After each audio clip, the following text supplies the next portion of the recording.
लोकसभा चुनाव के बाद सबकी नजर यूपी के उपचुनाव को लेकर टिक गई है। खासकर इस वक्त गठबंधन सहयोगियों को कितनी सीटों पर चुनाव लड़ने को मिलेगा, इस पर चर्चा तेज है। तो आज हम इस रिपोर्ट में आपको बताएंगे कि नेताओं के सियासी संदेश के आधार पर एनडीए गठबंधन में किसको कितनी सीटें मिलने जा रही है, क्योंकि यूपी में उपचुनाव के लिए एनडीए में सीटों के बंटवारे पर सस्पेंस अब खत्म होता नजर आ रहा है। बता दें कि 10 सीटों पर उपचुनाव होने वाले हैं। हालांकि अभी तक चुनाव का ऐलान नहीं हुआ, लेकिन मीडिया रिपोर्ट की माने तो एनडीए दलों के बीच सीट बंटवारे को लेकर गुत्थी सुलझ गई है, जिसका संकेत निषाद पार्टी प्रमुख और योगी सरकार के मंत्री डॉक्टर संजय निषाद के एक बयान के आधार पर मिलने लगे हैं।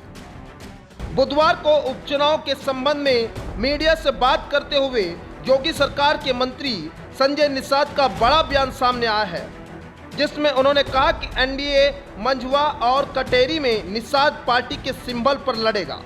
उनके बयान से स्पष्ट हो गया है कि इन दोनों सीटों पर जो उम्मीदवार होंगे उन्हें निषाद पार्टी का सिंबल दिया जाएगा। यानी जिन 10 सीटों पर चुनाव होने वाले हैं उनमें से 2 सीट निषाद पार्टी को मिलेगी। दूसरी ओर गठबंधन के दल आरएलडी पहले ही पश्चिम यूपी की सीट मीरापुर में अपनी तैयारी कर रही है। यह सीट आरएलडी विधायक के इस्तीफे के बाद खाली हुई, इस वजह से यहां आरएलडी का उम्मीदवार होना तय माना जा रहा है। हालांकि एनडीए गठबंधन से सुभाषपा को इस चुनाव में एक भी सीट नहीं मिलने के संकेत पहले ही मिल चुके हैं। लगभग ऐसे ही संकेत अपना दल एस को लेकर भी है।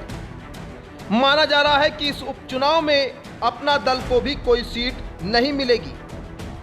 वहीं बीते दिनों जब उपचुनाव के संबंध में सुभाषपा प्रमुख और योगी सरकार के मंत्री ओम प्रकाश राज पर टिप्पणी कर रहे थे, तो उन्होंने कहा था कि उपचुनाव में उन्होंने किसी सीट पर अपना दावा नहीं किया है, बल्कि वो एनडीए के साथ पूरी ताकत के साथ चुनाव लड़ने की तैयारी कर रहे हैं। हम सब एनडीए के सहयोगी पूरी ताकत के साथ चुनाव मैदान में डटे रहेंगे। सुभाषपा अध्यक्ष ओपी राजभर के इस बयान के बाद ये साफ हो गया कि ओपी राजभर उपचुनाव में एक भी सीट नहीं लड़ने जा रहे।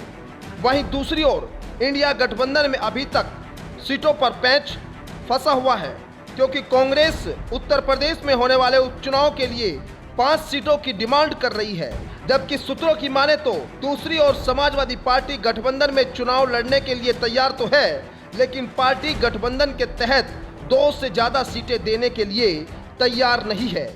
ऐसे में कांग्रेस जिन 5 सीटों की मांग कर रही है, वो मांग समाजवादी पार्टी के गठबंधन में होती हुई पूरी नहीं दिखाई दे रही।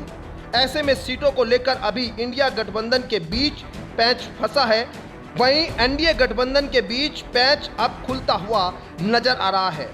ऐसे में उपचुनाव की ये लड़ाई और भी अब रोचक होती हुई दिखाई दे रही है। Bureau report, news 80 desk.